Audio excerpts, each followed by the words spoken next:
Salut tout le monde, c'est E-Tech et aujourd'hui on se retrouve dans une nouvelle vidéo dans laquelle je vais vous montrer comment désinstaller iOS 11 pour repasser sous iOS 10 et le tout sans perdre vos données.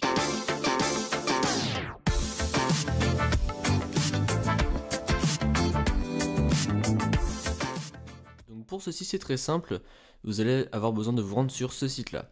Donc le lien sera comme d'habitude dans la description. Une fois sur ce site-là, vous sélectionnez le modèle de votre appareil, donc si vous avez un iPhone, un iPad ou un iPod Touch. Donc pour ma part c'est un iPod, et donc là moi je sélectionne iPod Touch 6, et donc là vous allez avoir besoin d'installer la dernière version d'iOS 10, donc ici la 10.3.2. Si jamais vous regardez la vidéo plus tard, installez toujours la dernière version du logiciel d'iOS 10, c'est mieux. Donc vous cliquez sur la version, et donc là vous faites Download. Donc là vous voyez que ça fait 2,16 Go. Donc là le téléchargement s'effectue en haut à droite si vous êtes sur Mac et s'effectuera en bas à gauche si vous êtes sur Windows. Donc une fois que le logiciel s'est installé, vous connectez votre appareil à votre ordinateur. Et alors une fois que c'est fait, donc vous laissez bien votre appareil connecté. Et donc là vous allez sur rechercher les mises à jour, sauf que vous n'allez pas cliquer dessus.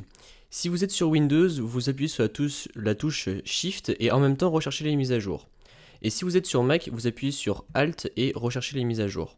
Et donc là, ça va afficher ça. Donc vous allez dans les téléchargements et donc là, vous cherchez la version que vous venez d'installer. Donc c'est celle-ci, donc iPod Touch Restore, voilà. Et vous faites ouvrir. Une fois que ça sera fait, ça va vous proposer, ça va vous dire ce message. Donc là, vous allez cliquer sur mise à jour. Donc là, vous allez voir qu'en haut, la barre du logiciel avance et met extraction du logiciel. Donc là, vous n'avez juste qu'à attendre. Et surtout, n'enlevez pas votre appareil laissez bien votre appareil connecté à votre ordinateur parce que sinon ça peut vraiment faire foirer tout le truc, donc voilà.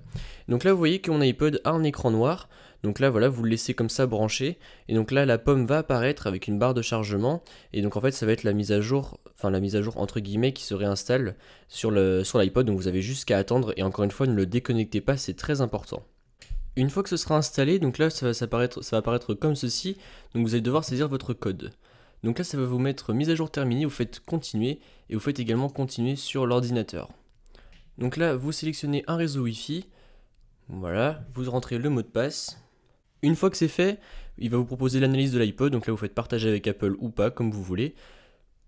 Moi je vais faire ne pas partager, et ensuite bienvenue sur l'iPod, et voilà, et donc là vous voyez qu'on est de retour sous iOS 10, donc voilà. On a le centre de contrôle normal. On a toujours l'application Files, donc ça c'est très intéressant de voir qu'on a toujours l'application Files. Et après on a gardé le même fond d'écran, bon voilà, mais ça c'est des petits détails, on s'en fout un peu.